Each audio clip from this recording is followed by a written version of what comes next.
अवसर पर आप सभी को ढेर सारी शुभकामनाएं। समय ऐसा है जहां पर शरद ऋतु बादलों के साथ लुका छुपी खेल रही है। समय ऐसा है कि चारों तरफ कास के फूलों से धरती पटी हुई है।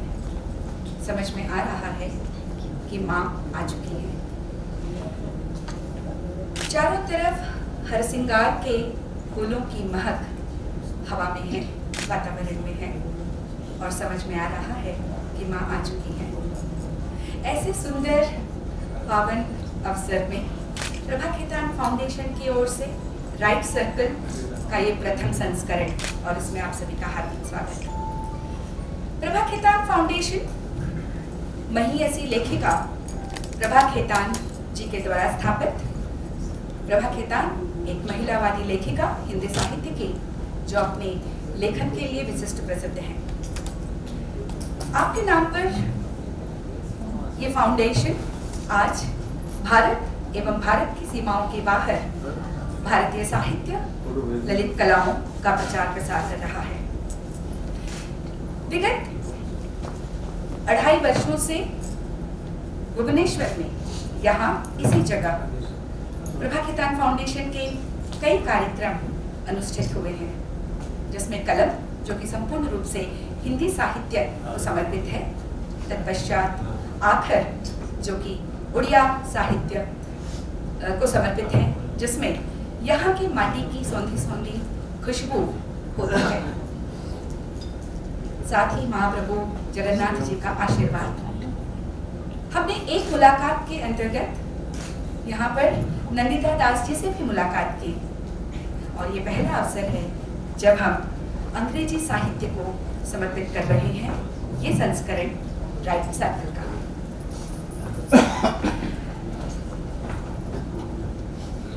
आप में से कई हमारे अतिथि इस कार्यक्रमों में नए हैं, इसीलिए आपको ये सम्यक सूचना और जानकारी देना आवश्यक था कि आखिर प्रभा खेतान फाउंडेशन है क्या और ये किस तरह से कार्य करता है।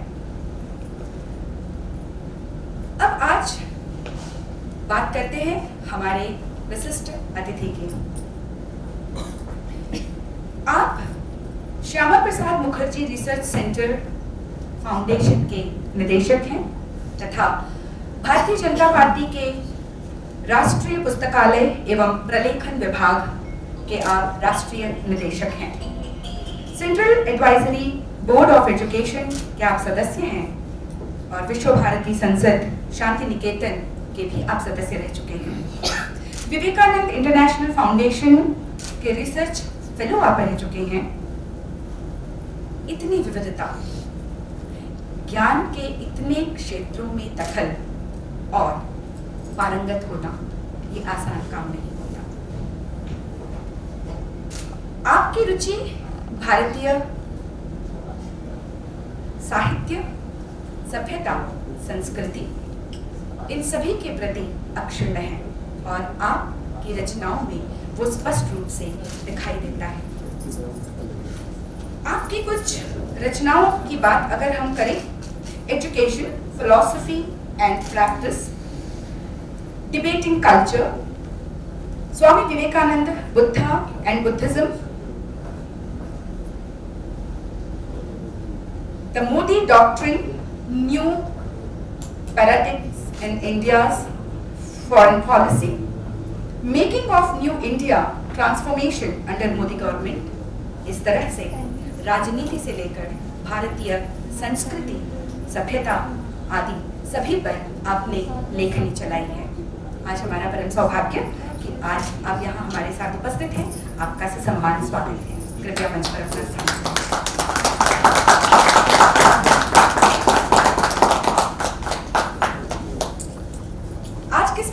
चर्चा होगी, चर्चा कैसी होगी, किस दिशा में होगी और उसका स्वरूप क्या होगा, इसको निर्धारित करेंगे हमारी अपनी एहसास वुमन निधिकर। एहसास वुमन दरअसल वो संस्था है जो हर शहर में बनी है, और उनका काम होता है प्रभा खेतान फाउंडेशन के जितने भी संस्करण, साहित्यिक संस्करण हैं, उनको चलाना, उनकी देखभाल करना और निधि प्रभा खेतान फाउंडेशन एहसास वुमेन भुवनेश्वर की एक मजबूत, हम कह सकते हैं, स्तंभ है। आप एक मनोवैज्ञानिक हैं, साथ ही आप एक मोटिवेशनल स्पीकर और ट्रेनर हैं। इनके आकार पर मत जाइएगा, वामन का भी आकार छोटा था सिर्फ दिखने में, लेकिन उनके व्याप्ति और व्यापकता की बात हम नहीं कर सकते। हमारी निधि everyone and a very happy Gandhi Jayanti, happy Shastri Jayanti, and it is a great honor and privilege to be talking to the Anirban Ganguly. We know him how much ever the websites tell us, the books tell us. But today I want to know Anirban Ganguly as a person, as a human being, and what motivates him to keep going and working so much. Thank you. चलिए, मौसम तो इतना बदला है कि 5 साल में अभी हम लोग शास्त्री जी को याद कर रहे हैं। पहले तो 50 साल में कोई 65 के बाद शास्त्री जी को याद नहीं करते। तो यही है लक्षण कि बदल रहा है बहुत कुछ। Is this audible? Yes. नहीं, मुझे ये मन में आ रहा था, मेरा हिंदी ममता बनर्जी से बेहतर है। आप समझ सकते हैं। I'm just making some preliminary observations. So नहीं, डॉक्टर रामलक्ष्मी जी जब बोल रही थी तो मुझे ये लग रहा था कि व्यक्ति के जीवन में जब उपलब्धियां बहुत कम हो तो परिचय बहुत लंबा हो जाता है। तो मेरे विषय में वही है, उपलब्धि बहुत कम है, परिचय बहुत लंबा है। तो इसलिए I just wanted to first start with really thanking the Prabha Khaitan Foundation, and I would have really been delighted had my very dear friend Sandeep Bhutoria ji being here, because I think this is a fascinating service that all of you are really doing to the cause of Indian literature, and spreading, watering, this aspiration for knowing and for identifying oneself with this vast repository of Bharatiya Sahitya that is there. So I'm really very delighted and to be here, especially on 2nd October. I really, I don't know, I mean, you started with a very personal question. At the age of 2, I went to Pondicherry, and I grew up at the Sri Aurobindo Ashram. And in fact, for me, coming to Odisha, coming to Bhubaneswar is always a homecoming, because I grew up in the ashram, and the ashram has a great community, people with great dedication from Odisha. And one of my most favorite teachers, whom I even met 2 days ago, was Professor Manoj Das. And I say it very proudly because he's one of the living legends. And being in Bhubaneswar, I always tell him, I cannot but remember you. And a lot of my interest in literature, or whatever little writing that I keep doing, is primarily because he had infused, those seeds in us, and that focus on your own language, on your mother tongue, on the Bharatiya Bhashas, as well as a mastery on writing in English. I think Professor Das himself embodies that convergence in him.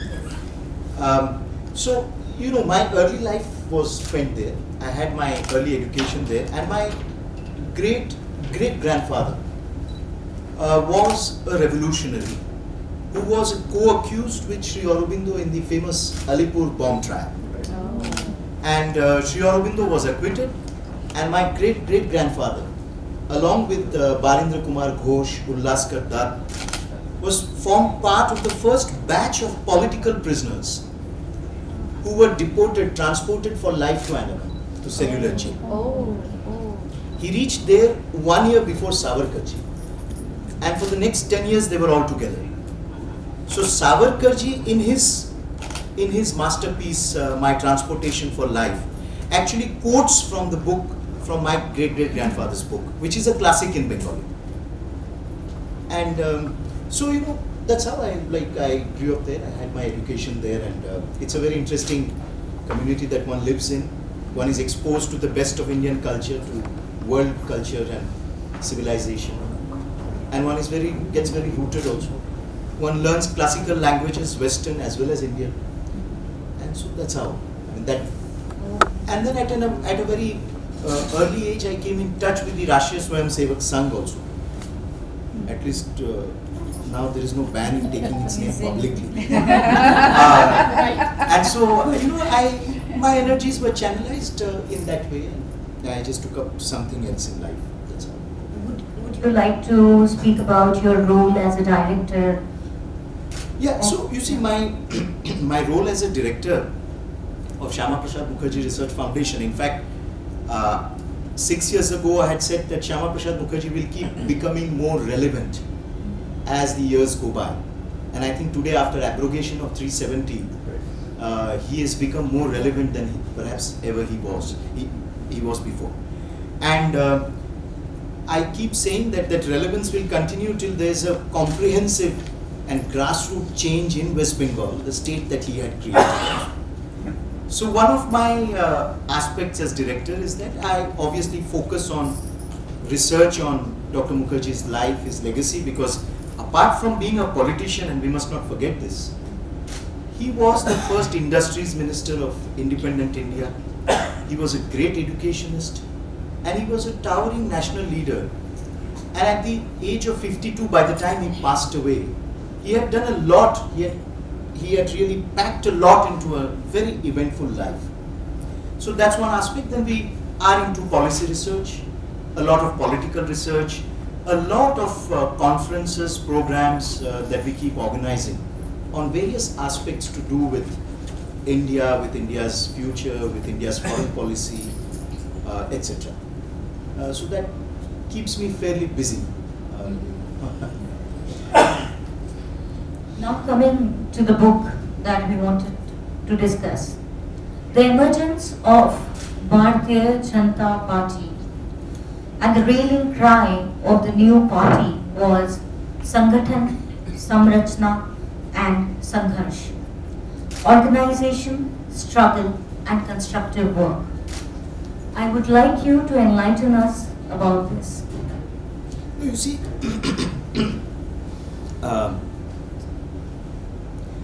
the idea for this book, you know, if I like start and go back, in 1951, the Janasangh was formed by Dr. Mukherjee. So the BJP is a political successor to the Janasangh. And very interestingly,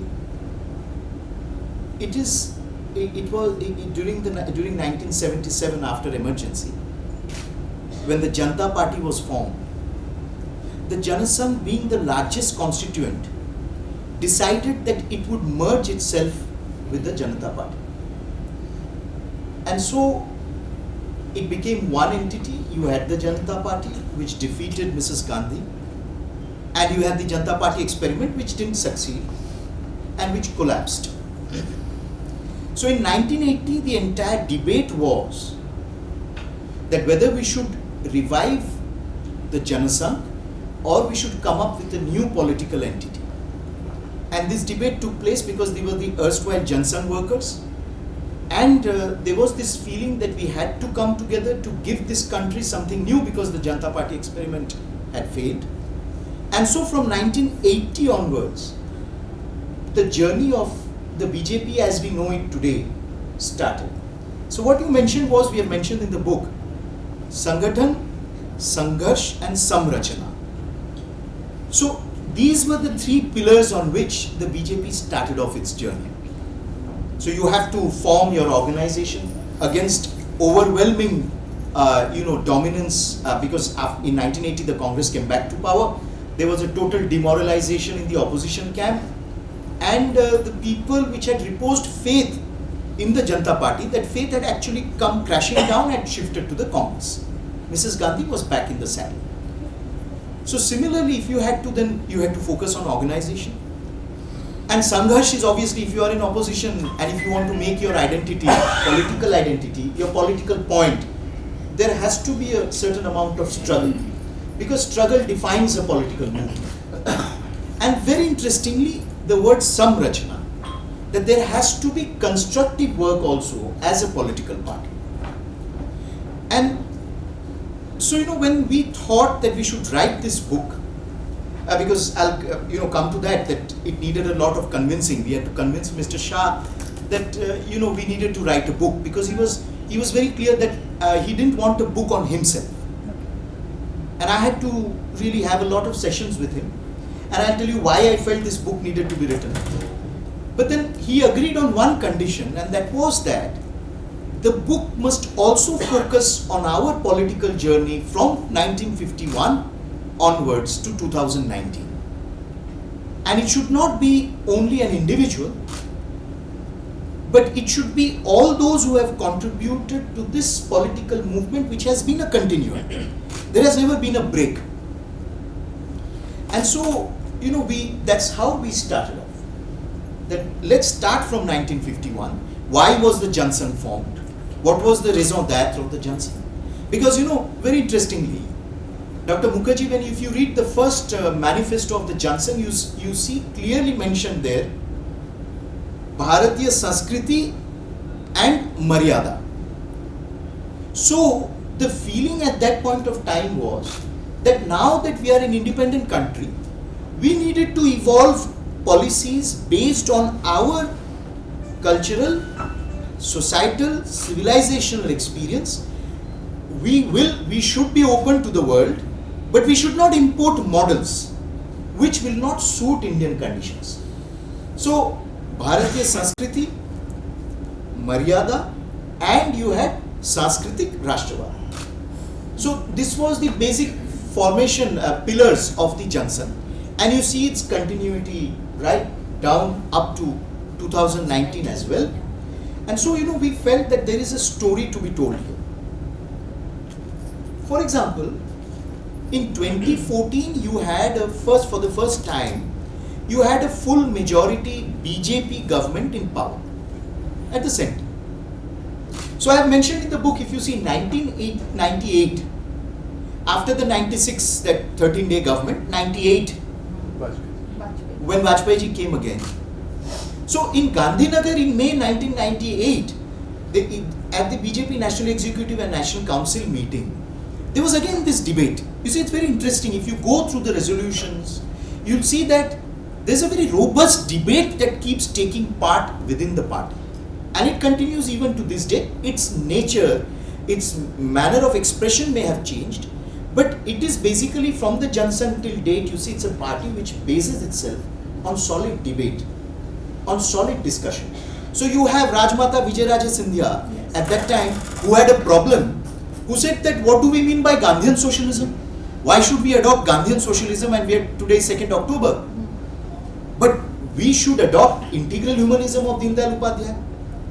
And I must also say today, because Ehsas is such a strong group, that it was Vijayaraje Scindia who actually pronounced the name Bharatiya Janata Party, and she was the first one to publicly pronounce this name in the Bombay Adhiveshan. So it was, after all, a woman leader of her stature who announced the name of the new party. It is another fact that we have always had the largest number of women MPs also. We have had the largest number of tribal MPs also. That's so, as Samajik Samrasta, that is obviously another example, another dimension. But coming to that, so we realize that it's a very interesting continuity, where in 1998 in Gandhinagar, you have this entire discussion that now that we are in power, for the first time, how should we behave as a political party? So it is very interesting to see in 2014, even after having a majority government in power, the party did not take a backseat. there was no feeling that we should just sit back and enjoy and our party is in power, so there's nothing much to be done. And if you see the trajectory, it was between 2014 and 19 that the BJP had reached a peak. It had more than 20 governments in power across the country, either on itself, by itself, or as a coalition.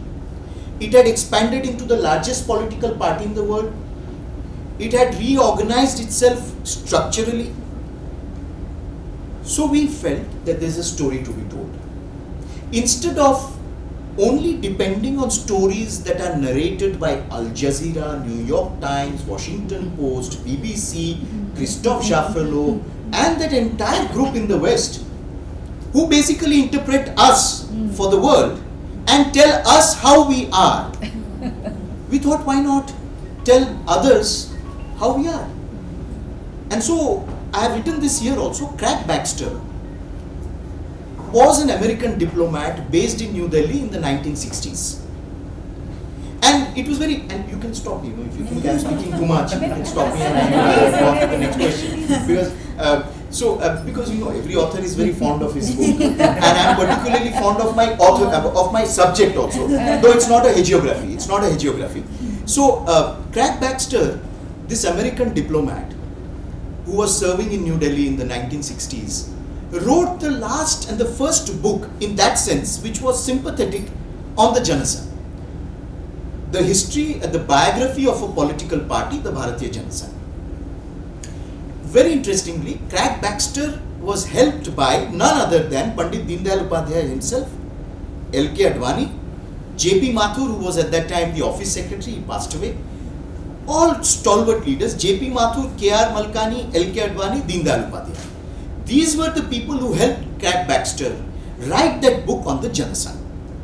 And that, till date, till this appeared, was the only sympathetic analysis of the Janasangh, thorough analysis, fantastically written, very, in a very narrative form, very objective, but sympathetic. For example, we had not even focused on this fact that from 1951 till 67, every general election, the Janasangh was the only party which kept increasing its vote share and seats. Craig Baxter points that out. And by 1967, in 16 years, it became the largest opposition party in parliament, which is unthinkable. I met once former President Pranab Mukherjee. He said this is phenomenal in history of Indian politics. So Craig Baxter's biography was really sold well. It became people started referring to it. But then from 1968 you see a huge gap till 2019 when this book appeared. And in between you had Bruce Graham, who wrote, it was not as sympathetic as Craig Baxter. And all those who analyzed us through the prism of Hindutva. That's it. And that, because that is what sold in the West, that this is a Hindu nationalist party which has streaks of fascism, which gets its inspiration from Hitler, etc., blah blah blah. Because obviously this sells in the West, because in the West there's this very strong narrative which has a lot of sponsors and supporters that it's doomsday in India. Modi has come, so that's it. India is going to break apart. And the RSS, its original inspiration are the Hitler's brown shirts, because this sells in Western society in a certain section. So that's why we thought we must come out with this book. We must tell, in philosophy there's this insider outsider. So when we are colonized, the outsider tells the world about us. So it's the outsider telling about the insider. But once you are an independent nation, and if you are finally intellectually independent also, you should be able to, the insider must tell the outsider what they are. So we did that. And then of course Amit Shah ji asked us, ये Bloomsbury क्यों select किया है? मैंने कहा select किया है क्योंकि Bloomsbury international publisher है और ये सीरियस किताबें निकालता है और इनके हर जगह पहुंच भी है और ये विदेश में जिसको हम कंजर्वेटिव थॉट कहते हैं, ये इनके किताबें पब्लिश करते हैं. तो एक अर्थ से अगर हम अपने आप को देखते हैं तो हम कंजर्वेटिव्स, इंडियन कंजर्वेटिव्स हैं. Shyama Prasad Mukherjee was an enlightened Indian conservative. तो इसलिए हमने ब्लूम्सबेरी को चुना है और ये इसको मार्जिनलाइज नहीं कर पाएंगे क्योंकि ये मेन स्ट्रीम पब्लिशर है. और अगर मेन स्ट्रीम पब्लिशर इस पे मोहर लगाता है तो लोगों को फिर थोड़ा रुचि होगा और फिर लोग पढ़ेंगे और ये सीरियस डिस्कोर्स में हम इसको इंटरवेंशन के तौर पे इस्तेमाल कर सकते हैं. So this was the idea behind writing the book. Everyone is listening, so I don't want to interrupt you while you speak. No, but they have no other option. I think. because it's such a small group, I can make out anyone walking out. No, but I don't mean small in a negative way because this is a very vibrant group. So, as the book is on Amit Shah joined Swayam Sevaks of RSS at the age of 16 to become the president of Bharatiya Janata Party. His journey and a major setback, if I am right or wrong, the Gujarat exile, which was a trap, or what was it?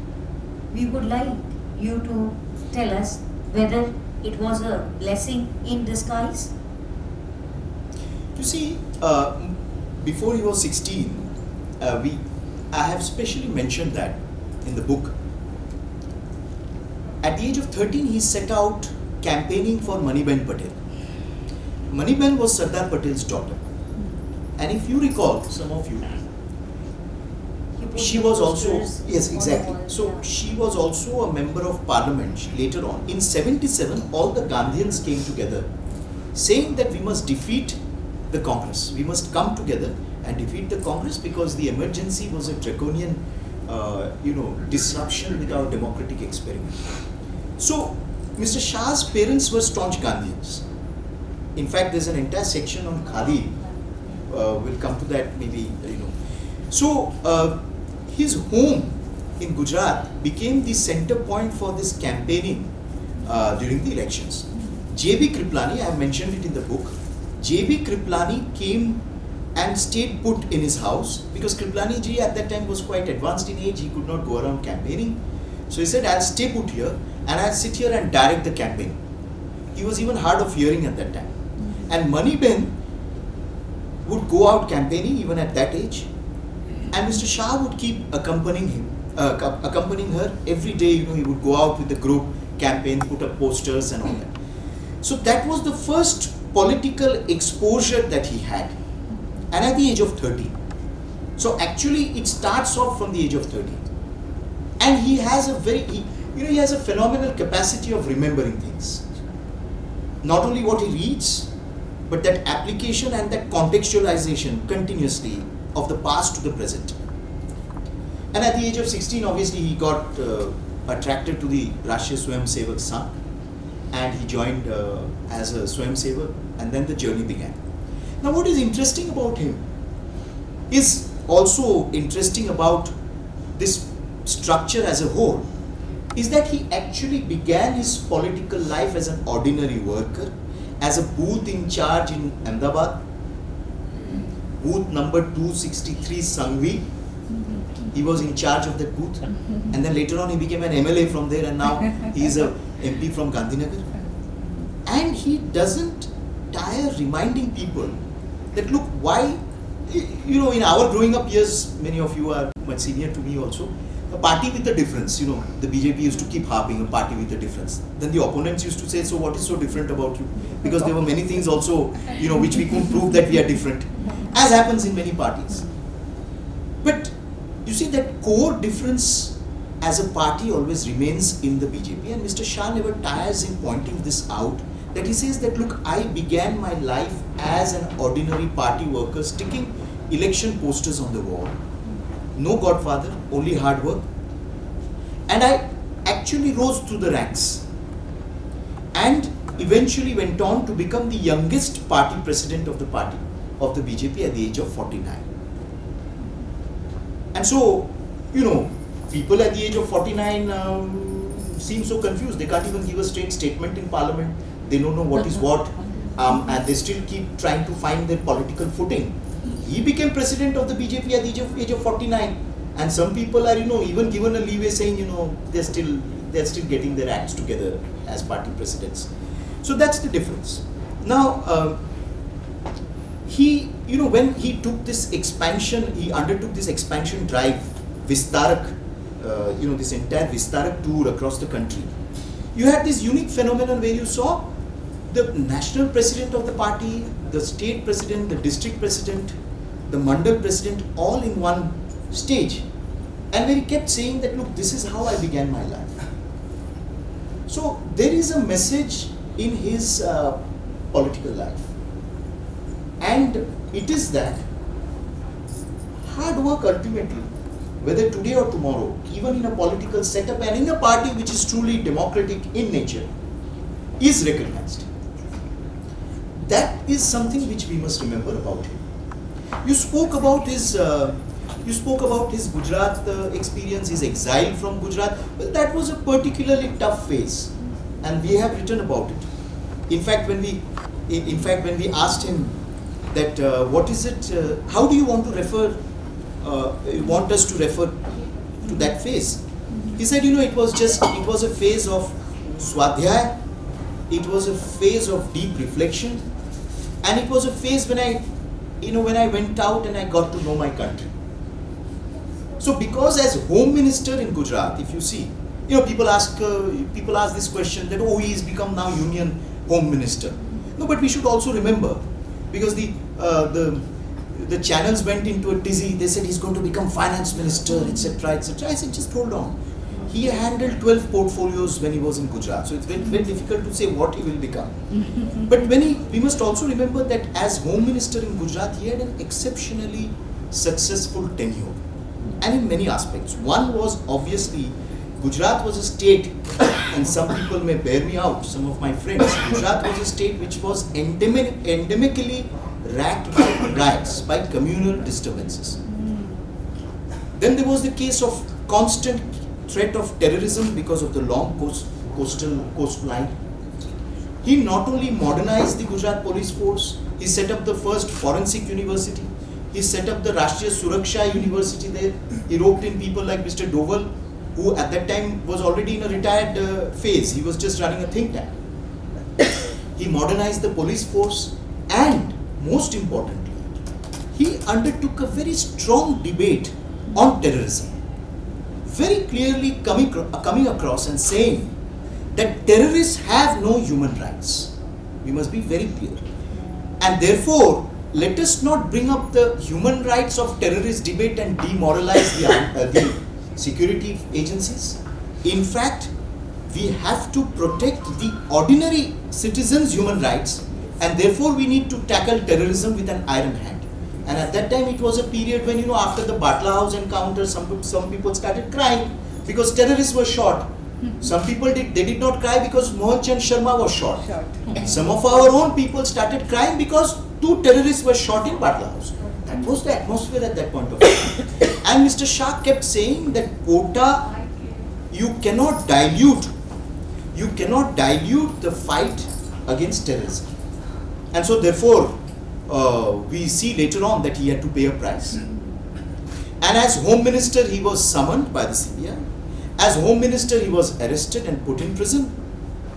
And we must also remember that, like Mr. Modi, Mr. Shah also subjected himself to complete grilling, complete submission to agencies, complete submission to the judiciary. He fought his own cases, and never once did he tell the world or tell India, "Jante nahi ho, main kaun hu." He went to prison. He went to the CBI office. Narendra Modi, as Chief Minister that time, did not sit for a dharna because his Home Minister was being questioned by the CBI. The CBI officers were not pushed by the scruff of the neck out of Gujarat. They were allowed to come. Mr. Modi, as Chief Minister, allowed himself to be grilled for 6 hours without any aid, walked alone to the agency's office, sat there and got himself grilled. So, that was a very intense phase in Mr. Shah's life. Somebody who's off for the soil of Gujarat, was asked to go out. He went, he lived in a small room in Gujarat Bhavan in Kautilya Marg in Delhi, and he said that I am going to fight my own cases. He did not say that the party has to stand by me. Mr. Jaitley at that time stood by him like a rock. And in fact, later on, I mean, I really quite miss him at times. Later on, Mr. Jaitley said, you know, when UP was won and we won 73 seats, Mr. Jaitley said, our political opponents recognized Mr. Shah's capacity much before we recognized it. And that only Mr. Jaitley could give such a description. We have mentioned it in the book. And that intense phase, how did he utilize it? No bitterness, no rancor. In between his cases, in between his appearances, he would go around the country. So he formed, he gained tremendous experience right from the grassroots. Visiting people, staying at homes, visiting mathas. In fact, at that time he struck a lasting bond with Puri Shankaracharya ji also. So many other stalwarts at that time. And he says that was a period when I just enriched myself. And I immersed myself in the vastness of India. And therefore I say that his political the only result of his political banishment from Gujarat was that Amit Shah became a national leader. And then he would always say that the courts will prove me innocent. And I am certain about it. No cribbing, no accusing anyone. And that is exactly what happened. So, you know, obviously I get a little bit, I get a little emotional, but I always try to maintain a distance from my subject. Amit Shah's remarkable win in Uttar Pradesh, and after that he was named the Chanakya of politics. How much do you think the role of digitalization and social media helped him in that win? Our social media experts are here, they have come. So, no, because you see, he's somebody who believes in traditional methods and modern methods also. So, you know, the traditional method is sampark. Any message that we had to convey, it was through sampark. So even when this 370 was abrogated, all of us were asked to go out across the country, fan out, sampark, speak to people and tell them why Article 370 had to be abrogated. Similarly, so that method of sampark and samvad, he stuck to it.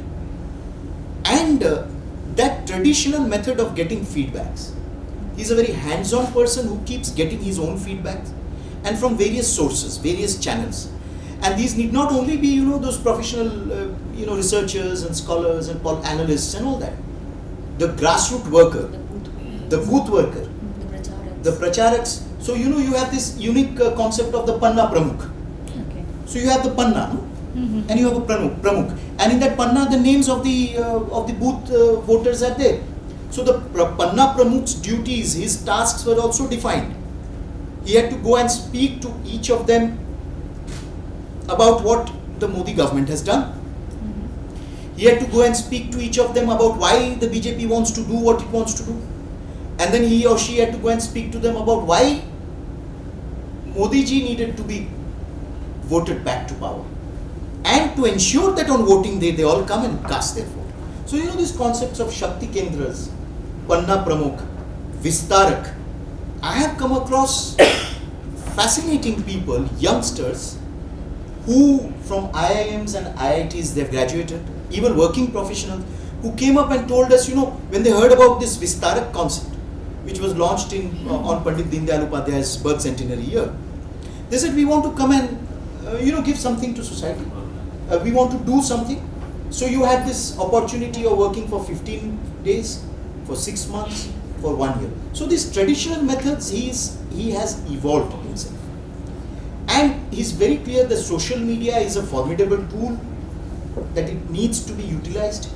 He is absolutely obsessed with the need to digitize and document your data, which needs to be used later on. For example, उदाहरण के लिए,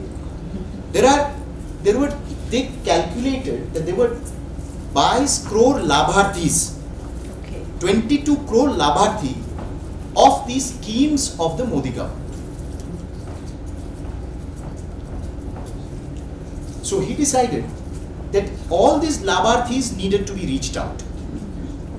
In any case, the workers at the grassroots were in touch, but dynamically, systematically, they needed to be reached out and said, look, has it made a difference in your life? This is what we have done in the last 5 years.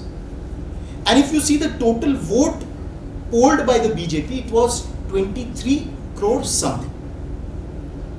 And in 6 months, this entire team was put together, Shakti Kendras activated, people given task right from the grassroots right up to the central level to reach out to these 22 crores. So I say the 2019 vote was a Labharthi vote. So this is how he blends modern technology, and so we have an entire chapter here, Yuganukul Parivartan. He emphasizes on that, but at the same time you keep holding on to your core. So your Karya Paddhati, Karya Sanskriti remains the same, not Paddhati, Sanskriti. The approach, your attitude to your work, to your political work, to whatever task is assigned to you, remains the same. But there has to be a Yuganukul Parivartan in terms of usage of technology and imbibing whatever is latest. And one sees that in the office that has been designed in the work. So there has been a very clear attempt to do these things. And Rashtriyavad has been the political governance. Antyodaya has been the governance ideology. Amit Shah always says that politics without ideology is lifeless. Just like a country is lifeless without a constitution, and so is a society without its own culture. So how do you think the ideologies of Nanaji Deshmukh and Upadhyayji has influenced the party? She's asking very heavy question.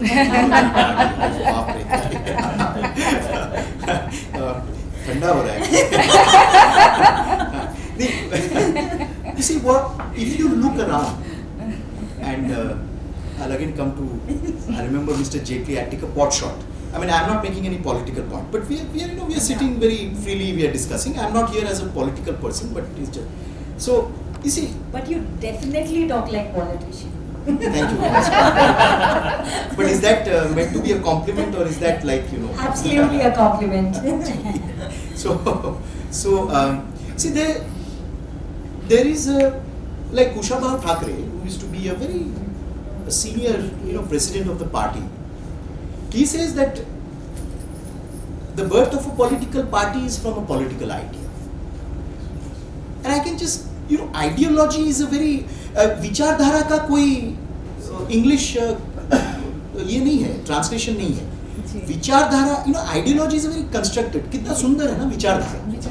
हाँ, yeah, thought process, yeah, जो भी. I have not been able to find. और yesterday we were in a program and Sar Sanchalik ji, Dr. Mohan Bhagwat ji was there. He was saying कि ideology शब्द भारत में ideology शब्द है नहीं. ये thought process हो या विचारधारा हो, जैसे भी हम शब्द निकाल सकते हैं.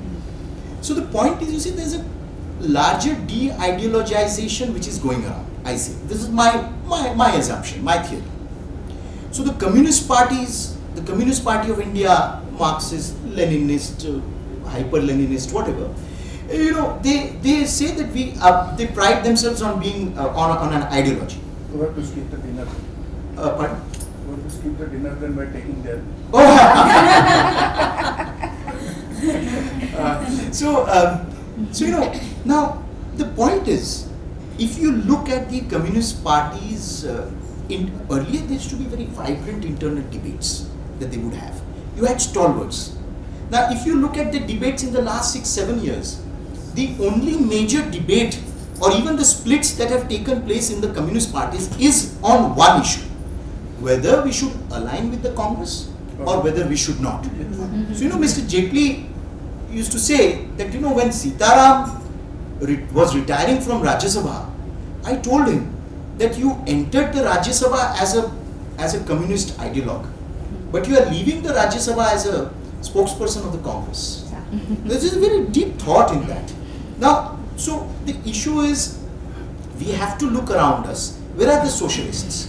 समाजवादी जिनको हम कहते थे, उनका आज समाजवाद है क्या? कांशीराम जी का जो बहुजन समाजवाद का जो दर्शन था, BSP जो था, कांशीराम जी was a great political philosopher. He was a pragmatist and a political philosopher. Kanshiram जी का जो दर्शन था वो कहाँ है? So in that atmosphere, we speak about the BJP and the Jansanghh as having a thread, continuing thread of Vichardhara, which is evolving also and adjusting and restating itself. And it has stuck to its fundamental political points.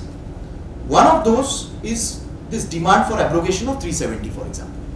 And if you go from 1951 to 2019 and make a study of all the manifesto and political resolutions, there is a clear articulation on why we demand the abrogation of Article 370. और वो communal demand नहीं है, सांप्रदायिक नहीं है. We have clear issues, citizenship पे आधारित है, equal opportunity पे आधारित है, ये सब. Now you spoke about Antyodaya. So Antyodaya is that political philosophy which upholds, which is one of the core philosophies of the BJP, as it was later part of the Jansanghh, and it was formulated by Deen Dayal Upadhyaya. And Antyodaya very simply explained is that those marginalized sections of society standing at the last rung of the societal ladder, it is our duty to empower them and to uplift and bring them forward. It's not based on dole mentality, it's based on empowerment. तो लोग पूछते हैं कि आप अंत्योदय के दर्शन अपने governance policy में कैसे आप अप्लाई करते हैं? तो यही तो है, ये जो 22 करोड़ जो लाभार्थी हुए हैं, आप अगर देखते हैं कि कौन से सेक्शंस के ये हैं, आपको समझ में आएगा कि they are more from the most marginalized sections of society. We have been able to do something at least to empower them. We have been able to do something at least to ameliorate their collective daily existence. और मैं ये भी मानता हूं कि ये कोई भी दल अगर करे तो वो अंत्योदय है. It is not a monopoly of the BJP. But when we are asked, how is your ideology translated into governance? This is what it is. So ideology therefore is extremely relevant. Therefore cultural nationalism, what is meant for, what do we mean by that? We are inspired by India's national security. What do we mean by that? All these stems, even that that phrase India first stems from our ideology. Bharatiya Sanskriti and Maryada. Means there is nothing that you can do which can compromise on Bharat's Maryada. So one can go on again just. Absolutely. Yeah, almost we are through the conversation, but the dinner, we may miss the dinner. But one question that I would like to ask at the end, that what was your idea that you wanted to give to your readers, and are you planning a sequel to the book? I wanted to give to my reader two aspects. One is that I think it's a moment of being positive. It's a time when we can be positive in the present and future of our public life. Overall, aberrations are always there. But this is a time when anyone who thinks he or she wants to make a difference in public life collectively, there is an opportunity to do. Second is, obviously, as I said in the beginning, my intention was to tell our own story. Yes. Because that was required. I don't want my story to be told by someone who is a satellite of a larger, scheme or plan. I wanted to tell my story. And I have a legitimate right to tell my story. Yes. I'm entitled to do that. But somebody had to tell the story and I said it. Third was that, look, it's very interesting. And I think in between I have actually put in all these points. Here is a very interesting personality. Someone who has nothing personal in what he does, in any decision that he takes. After all, the wire had to go fuse, in spite of all the stories that they did. So there was nothing personal in any decision they took and when it came to India, there was no stepping back. It's a very interesting, a very mixed personality. A strange character in a sense, who has read all about major battles in the world, has analyzed them, who starts off a National Council meet saying that the next election is like the third battle of Panipat. At a time when we had lost all three elections in Rajasthan, Chhattisgarh and Madhya Pradesh, people were looking. What is he saying? A person who says after these three defeats that the 2019 elections we are going to come back with a greater majority than we did in 2014. Everyone was looking like this. What is he saying? And actually there were only two people who believed that our margin of victory in 2019 will be bigger than 2014, and that was Mr. Modi and Mr. Shah. And then there was this person, Mr. Shah, who kept saying that in Uttar Pradesh our battle is we are going to fight for 50% of the vote share. Yes. People were surprised because just then the Bua-Bhatija alliance was announced and they said he must be dreaming. And actually, and he kept saying we'll get 50% of the vote share and 64 seats, and we got 50.8% of the vote share, 64 seats. Here was a person who kept saying we'll win 23 seats in West Bengal, and like I didn't know where to look. And we won 18 seats, and had, Didi not, give us continuously her bamboos, we would have actually won 2 more seats. So, there's something very fascinating about this story. And then the last was, of course, that, as I said, that you have a political party here which did not sit back, but which kept going up the graph even after having a majority party in power. And so that's why we could grin and tell the Chinese Communist Party officials that our political party has become bigger than yours in the world. We have surpassed you. And the only thing they could do was to grin. But quite something. So all these things, and obviously the deeper intent was this, that we needed to tell a fresh story which had not been told in the last 50 years. बहुत बहुत धन्यवाद। संगठन, संघर्ष, संरचना एवं सामाजिक समरसता की गहरी नींव पर यदि कोई खड़ा हो जाए तो वो विराट और भव्य होगा ही। और उसे हम सिर्फ एक पार्टी नहीं कह सकते। आपकी बातों से जो बात समझ में आई वो ये कि यह एक सकारात्मक सामाजिक एवं राजनीतिक क्रांति है जो भारत में बदलाव चाहती है। अब आप अगर कोई प्रश्न पूछना चाहें, सवाल जवाब या जवाब सवाल आपका स्वागत है। जी बिल्कुल। So I don't know whether I'm in a really position to answer question.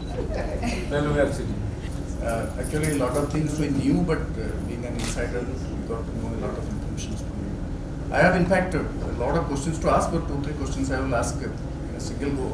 First is, Amit Shah is looked upon as an enigma. How is he as a person? Secondly, as far as you have written in your book that in West Bengal and Odisha, the expansionist जो करना चाहिए उन्होंने काम किया, लेकिन I don't think he focused on Odisha. Yes. Because an opportunity was lost. I don't know what was the reason. Third is, I see that you are talking about outsiders, the satellites, but a lot of people inside India, I find, for the first time, the government is maligned every day, and these two persons, Modi ji and Amit Shah ji, they are just, they are like written off for everything. The constitution is modern, the fascism is there, everything. But I don't think any such thing happened. I am not a BJP person, I am not belong to party cadre, but I don't understand any government in the past has been maligned like this. Why? Thank you. So adjustment of the book, we have also put the section on Odisha. And we have done better than what we had done earlier in Odisha. You could have done much. And we have accepted also that we could have naturally done much better. Where we have emerged as a force as of now. You see, interestingly, one thing that many analysts have missed out, 120 seats were identified, which the BJP had not won in 2014. He identified 120 seats. Thorough analysis were made of these 120 seats, and eventually from these 120 seats, the BJP fought in 82 seats and won 56 out of those 82. Very interestingly, I keep making this observation, and we have analyzed this, we have put it here, just for record. If there's no scope of detailed analysis, then it really becomes very unwieldy, it becomes a kind of an academic exercise. But it's very interesting that he had his eye, somebody asked him, when did you start preparing for 2019? He said we started preparing for 2019 on 26th May 2014. You are talking about across the states. Across the states. These 120 seats, especially from the certain select states and across the country, 120 seats which the BJP didn't win. So there was always that, because the narrative was, as you rightly say, that narrative, the imposed narrative was the wave has crashed. Now massive loss, 20 for BJP in Uttar Pradesh, etc. It went on. So very interestingly, that 56 seats that we won was actually the reserve, the buffer. But that became additional also, in a sense, because we crossed 300 times. So that was one aspect. Your other question was on the negative. Negative propaganda inside the country. Inside the country. You see, that has always been there. That has always been there. It is continued to be there. It is going to continue to be there. And you are correct. I think many sensible, sensitive and चिंताशील नागरिक जो हैं, उनको ये समझ में आता है कि ये जो criticism है, irrational criticism है, it generates more from a bias. Just to criticize. Just to criticize, yes. तो ये हर और स्पेशली मीडिया तो जबरदस्त biased है. तो प्रोफेसर मनोज दास को मैं जब 3 दिन पहले मिला, हम निकल रहे थे, मैंने उनको संपर्क किया, 370 का अभियान का संपर्क था. तो हम जब निकल रहे थे, उन्होंने मुझे रोका, कुछ कहना चाहते थे, तो मैंने कहा आप सर बताइए. तो he said, I want to say one thing. I am far away from politics for the last 60 years. He was a card carrying CPM activist. So he said, I am away from politics. But first time in 65 years. और मैं अखबार का नाम लेता हूँ, आप बाद में एडिट कर दीजिएगा, अगर आपको वो डालना है ऑनलाइन आप एडिट कर सकते हैं. कहा कि मैं 65 साल से हिंदू का पाठक था, द हिंदू का. पहले बार मैंने जिंदगी में 65 साल बाद मैंने अपना सब्सक्रिप्शन छोड़ दिया. क्यों? क्योंकि मैंने देखा कि एक दिन में 4 स्टोरी नरेंद्र मोदी और भाजपा के खिलाफ, जिसमें कोई दम नहीं था. तो भुवनेश्वर में मैं इसी बात को बोल के छोड़ देता हूं कि अगर मनोज दास 65 साल बाद अपना हिंदू का सब्सक्रिप्शन रद्द कर देते हैं, तो आपका जो असेसमेंट है वो सही है, और हम लोग समझ लें कि क्यों ये हो रहा है. डेफिनेटली अब बायस्ड है. ल्यूटन्स जो खान मार्केट गैंग है और ल्यूटन्स गैंग है, ये अभी भी समझते हैं कि ये भाई आउटसाइडर आके ये सेकंड टर्म भी जीत लिया. और 71 के बाद मिसेस गांधी ने पूर्ण बहुमत से second time she came after 71. This the first time कि ऐसा एक आ रहा है फिर से. और हमने तो मोदी को खत्म ही कर दिया था, क्योंकि हमने कहा था बालाकोट में कुछ हुआ ही नहीं, और हमको लगा कि लोग उसको विश्वास करेंगे. पर क्या है कि जो ग्रासरूट के जो लोग हैं ना, बहुत होशियार हो गए हैं. उनका पॉलिटिकल सेंस बहुत जबरदस्त डेवलप कर गए. वो कभी हमको भी फुटपाथ में बिठा सकता है, no issues. But we should welcome this fact that political sense of people at large in the grassroots has awaken. कितने जगह में जब संपर्क में गया था 370 के ऊपर, साधारण लोग आकर कहते पूछते आप कहां से आए हैं. नहीं, संपर्क अभियान के लिए. जरूरत नहीं है, मोदी जी को जाकर कहिए, सही कहा किया उन्होंने. I am not making up, this is the kind of. मेरे आप Shyama Prasad Mukherjee Bengali is talking in Hindi. Okay, yes. Fantastic. ताकि बांग्ला ना विविधता अच्छा, तो वो श्यामा प्रसाद मुखर्जी फाउंडेशन क्या कैरेक्टर है? श्यामा प्रसाद मुखर्जी को जितना पसंद पूरे भारत में किया जाता है, बंगाल में उसका उतना प्रचार और प्रसार नहीं हुआ। साधारण लोगों को बहुत कम पता है, बीजेपी आने के बाद पता चला। ऐसा क्यों? ये मेरा पहला प्रश्न। इसके बीच में क्या बहुत अच्छा लगता है थोड़ा। और दूसरा जो प्रश्न है, इनसाइडर आउटसाइडर क्या कहते हैं ये मैं नहीं जानती। हम लोग न्यूज़पेपर में पढ़ते हैं, मीडिया में, लेकिन एक महिला होने के नाते ये मैंने अनुभव किया है कि भाजपा में बहुत सारे मिनिस्टर ऐसे हैं, आए दिन महिलाओं के खिलाफ कुछ ना कुछ गलत शलत बयान देते रहते हैं। तो अमित शाह जी और मोदी जी उनके ऊपर नकेल कैसे खींचते हैं, इसके बारे में कुछ बोलिए। देखिए, एक है सार्वजनिक जीवन में there has to be self discipline. कार्यकर्ता का ट्रेनिंग ही होता है क्योंकि स्वानुशासन हो उसमें। पर वही होता है कि ये जो मेरे सामने है ना, देश के नाम संदेश रोज जो मोदी जी कहते हैं, ये ऐसा खड़ा हो जाता है, सर आपका क्या है, तो बोलने लगते हैं। Now this is a melody. नहीं, वो मन की बात अपनी बोलते हैं या नहीं, ये देखिए ना, कैमरा है ना मेरे सामने, तो मुझे लगता है कि मैं बन गया हूँ। हाँ। मुझे अब देश के नाम संदेश देना है तो बोलने लगते हैं, कुछ भी अनाप शनाप बोलने लगते हैं। So actually there is absolutely no space for this kind of talk within. I can tell this much, that within our party system and structure, there's a very strong pulling up that takes place on these issues. अब क्या है, मंत्री जो बन जाते हैं उनको लगता है कि मेरे देश के नाम संदेश और भी ज्यादा देना चाहिए थोड़ा, क्योंकि मुझे रोज कुछ बोलना है। पार्लियामेंट सेंट्रल हॉल में first time when all the MPs got together of the party and Modi ji gave the first speech, he had said very clearly, छप्पास और दिखास इसको खत्म करना है। Now it is after question of human nature, but there is party, we are a little more disciplined than many other parties. But certainly, absolutely, the majority, there is no support for this kind. And as I said, we always had the largest contingent of women MPs. No, but is there any provision for the taking action against those MPs or MLAs who are There is certainly, we have the disciplinary committee, which takes action, which they are told. क्योंकि क्या है, आप जैसे अभी उत्तराखंड में कई लोगों को सस्पेंड ही कर दिया गया। It is happening, so the party has a mechanism of doing it, certainly. And my submission to all of you is कि हम तो ऐसे हैं ना, हम मानते हैं कि है गलती, we don't say कि नहीं है, या हम ऐसे नहीं कहते हैं कि वो कोई परिवार आकर बचा लेगा। है, we are a party, we have organically grown, many elements make a party.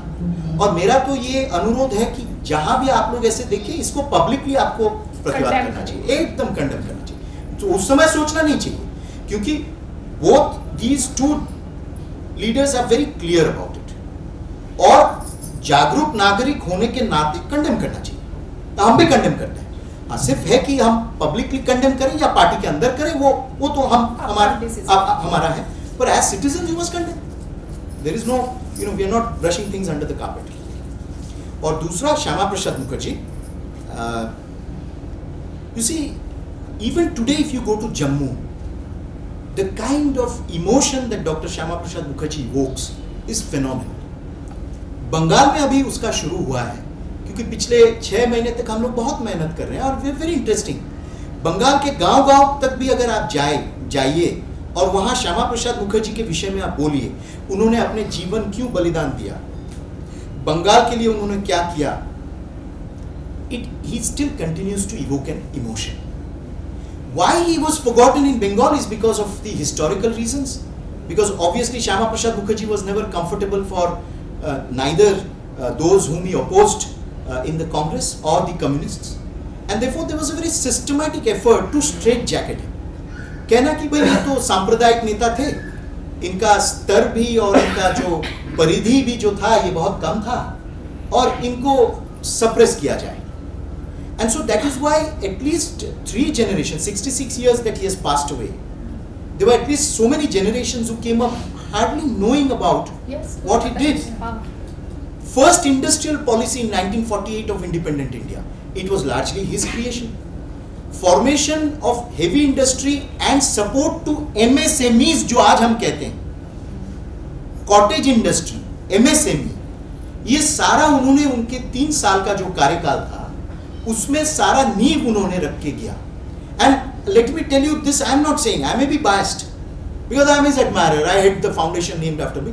Pranab Mukherjee जैसे व्यक्तित्व, हम जब मिलने गए उनको, उन्होंने कहा कि इसको लेकर आपको और भी चर्चा करना चाहिए, लोगों तक पहुंचाना चाहिए कि इन्होंने क्या किया अपने जीवन में. So, for historical and political reason, he was suppressed because he was uncomfortable. Had it not been for him, the entire Bengal would go to Jinnah's Pakistan. No West Bengal, no Durga Pujo, all over. I keep telling Bengalis, जो बाद में जो लोग सब communist बने ना, विश्व क्रांति का बात करते रहे जो लोग, विश्व क्रांति, वर्ल्ड रेवोल्यूशन, तो ये वर्ल्ड रेवोल्यूशन करते करते अपना पश्चिम बंगाल को इन्होंने खत्म कर दिया. और श्यामा प्रसाद मुखर्जी पश्चिम बंगाल का गठन क्यों किया उन्होंने, क्या उद्देश्य था, कैसे बंगाली जाति जो है उनको बचाया श्यामा प्रसाद मुखर्जी, ये सारा पब्लिक डिस्कोर्स से निकल गया. क्योंकि आप तो विश्व क्रांति कर रहे थे, आपका चाइना का चेयरमैन आपका चेयरमैन है, हमार नाम तुम्हार नाम, वियतनाम आपको बोलना था, तो इसलिए आप श्यामा प्रसाद मुखर्जी बहुत अनकंफर्टेबल है. फिर आपको पूरा एक वोट बैंक बनाना था, अनुप्रवेशकारी वोट बैंक बनाना था आपको, इसलिए पश्चिम Bengal Shyama Prasad Mukherjee was very uncomfortable, क्योंकि वही वोट बैंक फिर आपको सस्टेन करेगा. फिर आपको सिटीजनशिप अमेंडमेंट नहीं देना था, ताकि जो हिंदू रेफ्यूजीज आए वो रेफ्यूजी बन के ही रहे. तो श्यामा प्रसाद मुखर्जी अनकंफर्टेबल है. और फिर धारा 370 आपको नहीं बोलना चाहिए था, because you felt that 370 Shyama Prasad Mukherjee becomes uncomfortable. So all these reasons, this can be really a separate topic. Some people may be feeling that I'm giving a speech, so I better stop. But since you asked this question, it's a very fundamental question. Because I have experienced that people, they don't know more about Shyama Prasad Mukherjee in Bengal, but Absolutely. outside they admire. In Karnataka, Bangalore, I go across the country doing programs. People, they fill up auditoriums just in his name, and especially so now. Yes. And in Bengal, There. But it is changing. Obviously, we keep pushing, so things change. Thank you. Your question is such a disarming smile. So this data analytics, which Amit Shah seems to be using quite a bit. He doesn't use that. Ravin Chakravarti uses. He doesn't use data analytics. So probably, the inputs go to him or whatever. With the Digital India concept and all that, with so much information available at your end, do you think at some point in time we're completely going into the, he's creating a process where he would automatically know that these percentage of people would vote and have a, idea about the whole demographics, and it could be misused to a large extent? Misused in the sense that, you have data from the normal government portal, and then the extensive use of social media, and that gets combined. It can have its own, there has to be lines in terms of the process where they will not misuse that particular data. So I think, that's why I said it's a dynamic process. Everything doesn't depend on data. And data from the ground. Not everything can, that analytics and you get people from here and make them sit and analyze and all that. Good. Modern technology is obviously adopted. But organically, the party is structured in such a way that there's a lot of activism behind the scenes on the ground. Because I myself witnessed that, participated in some of them, so I can say. I think that misuse ka kya hai? I think that much differentiation and analysis Once can be the done. amount, there's a huge amount of data available and and confined to only 1 or 2 people. Yeah. The power itself would make you confined to one or two too much of क्या है, तो party का predictability. Database में रहता है, ये party का database में रहता है, and this is used for elections. And today's data is obsolete, or it is in any case changing with the next elections. Because that It the is not strategy controlled by. which Navin Patnaik seems to be using as of late. So it's No, more and more, somewhat you see, becoming a process. more and for more particular parties will use this. But it is not sufficient for you to have data only. It is also how you organically, because I am continuously using this word, organically analyze that data. And for that you need to have a feel of the pulse. And for that you have to be on the ground. You can't keep meditating in Thailand. You have to be there on the ground to have the pulse. And you can't go on holidays, because politics is a full-time job. You can't vipassana breaks. Politics is vipassana. You do vipassana in politics. So the 2024 becomes even more stronger in terms of. देखते हैं अभी dinner is there. एक आखिरी प्रश्न राकेश जी। हाँ बताइए. I have a very specific question about your book. I have gone through the name Amit Shah, journey of BJP. One thing coming to my mind, as you said right now, Amit Shah himself told you that you cannot write about himself only. You have to explain other articles, other parts of BJP, other works and everything. So, if at all everything is involved in the book, then there are stalwarts, founders like Anirban, Bhubaneswar just in the party. And I don't know where are they now. Because we have not seen them for years altogether in any kind of media. Is Sir, 92. let me I tell you. I'll ask you. Let's have a Sir, samvad. let me Advaniji is finish. 92 years old. He's not keeping well. He's Not like that. Then why the book could not be named after them? If everybody is involved. Why the book is named Amit Shah? Have you read my book? No, sir. You are told whatever you told. I'm telling you. That I'm doing. Exactly. I know. You are echoing me very well. You are absolutely very. Please read my book and you will get your answer. Read the book and see who's there and who is not there. Whether all those whom you name will have a discussion. About the name of the book. I'm not Title talking of the about book. the. I'm only talking about the title of the book. Title of the book. Just not. तो अभी थोड़ा मैं detail में उत्तर दूं, थोड़ा समय दीजिए. बिल्कुल। हाँ, बैठिए please. This is not a class. Chapter 1, from the lamp to the lotus. It is the biggest chapter in the book. It traces the history of the Jan Sangh to the formation of the BJP. Chapter 2 is the second largest. It is the only chapter which is on Mr. Shah in the book. So there are 15 chapters. The remaining 15 chapters is between 2014 and 2019, all about the party and how the party has grown, how it has reorganized itself, how it has reinvented itself, how it has kept itself relevant, how it has lost elections and won elections, etc. In chapter 1, which is the longest chapter, all our stalwarts figure in that chapter. And from chapter 2 to chapter 15, in between, all our stalwarts, whatever they have said in between, throughout, they also figure in there. Extensively quoted. People whose names have been forgotten, even by those who are asking me questions. People like Kushabha Thakre, Ekta Yatra, started by Dr. Murli Manohar Joshi, K. Govindacharya, who left the party, all of them figure. But you see, unfortunately, 2014 से 2019 जो era था, we said that there is a story to be told because it is the first time the BJP has got a full majority government in power. But the party has not become irrelevant.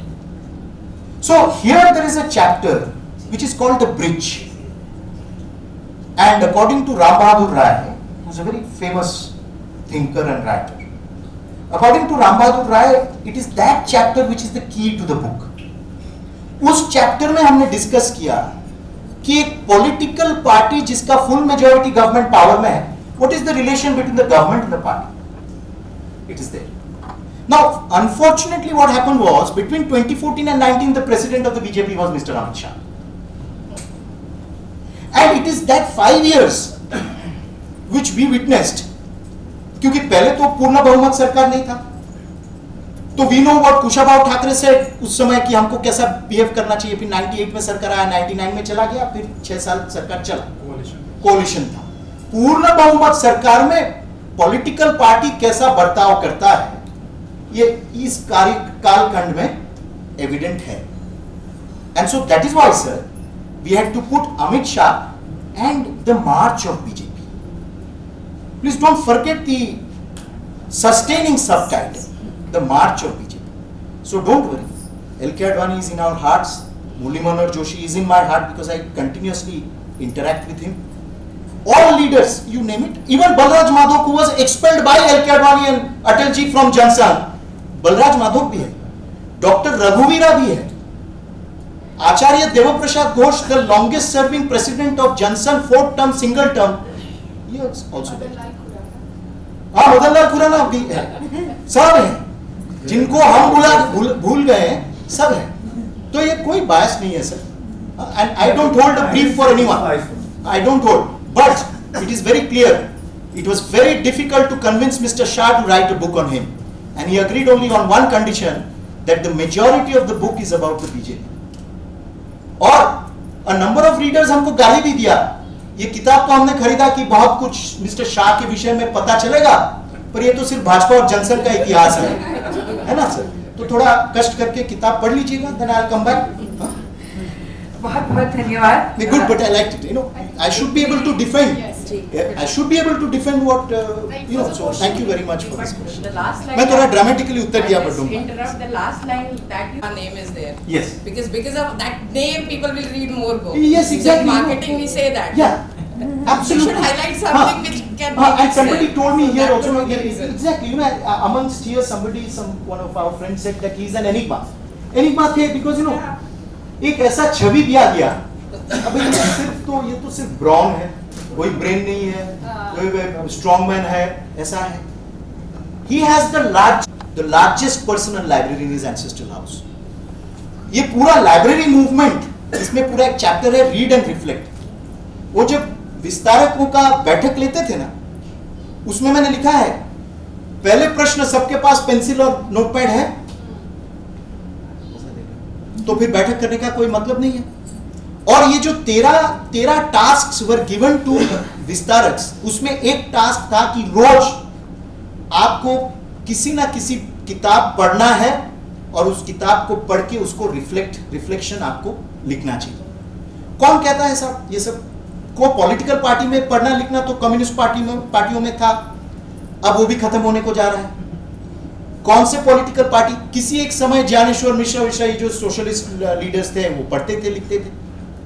Communist parties के जो general secretaries थे, prolific, EMS Namboodiripad जैसे लोग, हर week M. Karunanidhi never missed an writing an editorial in 40 years in his party mouthpiece Murasuri. पर ये तो जमाना गया. कौन लीडर आपको कहता है कि अभी आप पढ़िए इसको? क्योंकि उनके पास अपना पर्सनल लाइब्रेरी है. अयोध्या का पूरा जो इतिहास, अयोध्या मूवमेंट का white paper the BJP brought out in 1993. तो first time when we form these libraries, 12 libraries we were able to form in 3 years across the country. Her library में 2500 से ज्यादा किताबें रखना चाहिए. And he himself would draw up the list of books that needs to be kept. और हर प्रदेश के local इतिहास की किताब भी रखना चाहिए. तो अयोध्या के ऊपर व्हाइट पेपर भाजपा ने निकाला था 1993 में. कहाँ चला गया व्हाइट पेपर? कौन? मैं वो छोटा लाइब्रेरी था पुराने कार्यालय में, मैं वहीं थोड़ा देख रहा था. मुझे टैटेड कॉपीज 3 कॉपीज मिला, ऐसा करके एकदम निकाला. And the day we formed these libraries, Mr. Shah kept telling me there has to be an entire shelf on the history of the Ayodhya movement. और उस शेल्फ में आप हमारे खिलाफ जो लोग ने लिखा है, अयोध्या मूवमेंट को एनालाइज किया, उनका भी किताबें होना चाहिए, और हमारे पक्ष में जिन लोगों ने लिखा है उनके किताब भी होना चाहिए. नो बायस, ताकि हमारे वर्कर्स जो हैं, जिनके मन में पढ़ने का एक एस्पिरेशन है, पढ़ना चाहते हैं, वो लोग पढ़े उसको. Then he told me तुम देखना, किसी एक समय पार्टी ने एक व्हाइट पेपर निकाला था, तो मेरे पास था, मैंने फाइल से निकाला, सर ये, और it was totally moth eaten. तो इसको क्या करोगे तुम? मैंने कहा इसको रख देंगे, नहीं, इसको पूरा डिजिटाइजेशन करना है. So we digitize the entire white paper. It's now available online. bjplibrary.org में available है online. Any scholar wanting to study our point of view is there. Shah Bano case पे भाजपा ने क्या रेजोल्यूशन पास किया था? लोग ढूंढते आखिर में अपने bjplibrary.org में आकर उनको वहां मिलता है. All our party documents are online. So you see, what I'm trying to say is, उस समय गोविंदाचार्य जी सबसे लिखना पढ़ना करते थे. आडवाणी जी मैक्सिमम किताब लेंड करते थे, खुद अपना ले जाते थे, लिखते थे, ब्लॉग लिखते थे आडवाणी जी. उन्होंने हमें ब्लॉग लिखना सिखाया एक हद से, आप देखते हैं तो अभी भी जेटली जी तो अद्भुत ब्लॉग लिखते थे, he was so prolific. That was because Advani ji, passed on that habit. So my point is, that is why these things had to be told, because there is a difference. तो इसलिए वही लगा कि इसको हम we say it in a different way. क्योंकि there are things, you see, and I am also not saying that we are in a very ideal situation.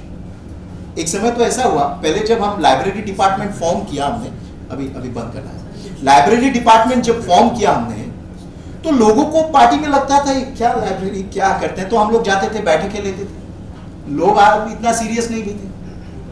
Then what did Amit Shah ji start? And I mentioned in the book, every pravas that he would take on this Vistarak thing, he would himself go and inaugurate the libraries. Himself would go and sit, check what kind of books are there. फिर लोगों को लगने लगा, अरे राष्ट्रीय अध्यक्ष इसका इतना इंटरेस्ट लेते हैं तो लाइब्रेरी डिपार्टमेंट के सदस्य बनने में बहुत स्कोप है, आगे जाकर भी बहुत स्कोप हमारे लिए खुल जाएगा. तो there was a rush, everybody wanted to join the library department, everybody wanted to form a library. So very interesting, I mean, I'm not saying it's all ideal, but it's an interesting thing.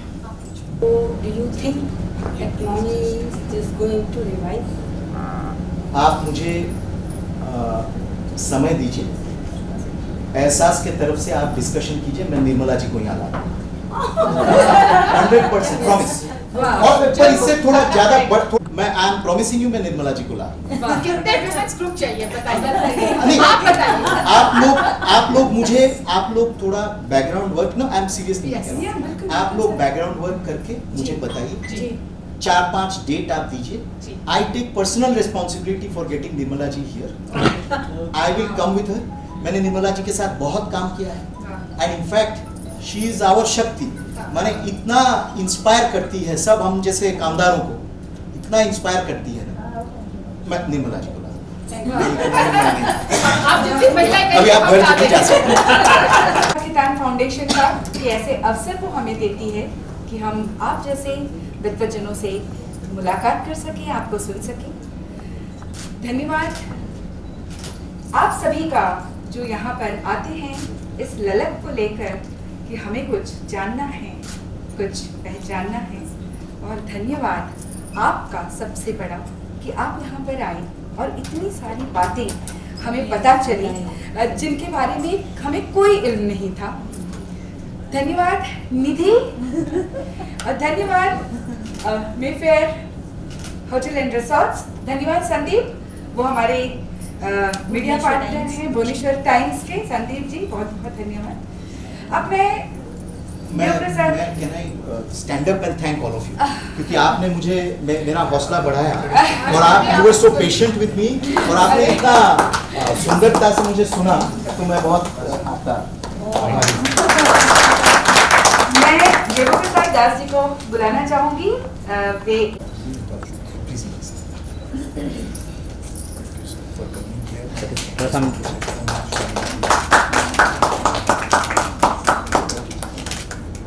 आप सभी से निवेदन कि कृपया एक परिवार के लिए एक पुस्तक यहाँ से लें और आज के जो हमारे लेखक हैं उनसे हस्ताक्षरित करवा लें.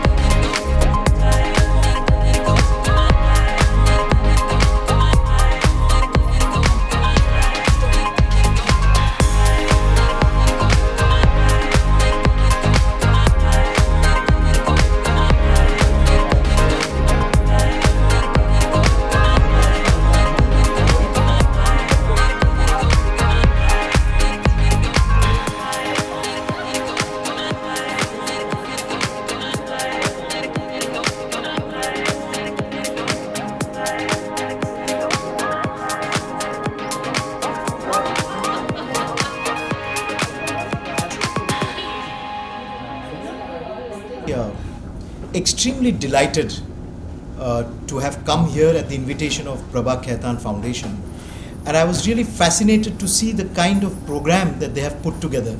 I think this will easily bring out the best in any author, because it's something which not only perhaps the audience has liked, but as an author, as someone who has been speaking on my book, I was extremely inspired to speak on my book, and I think I was quite happy and satisfied having said what I said. There was a very dynamic question and answer session as well, and Bhubaneswar is always, as always, extremely inspiring place to be in. Thank you.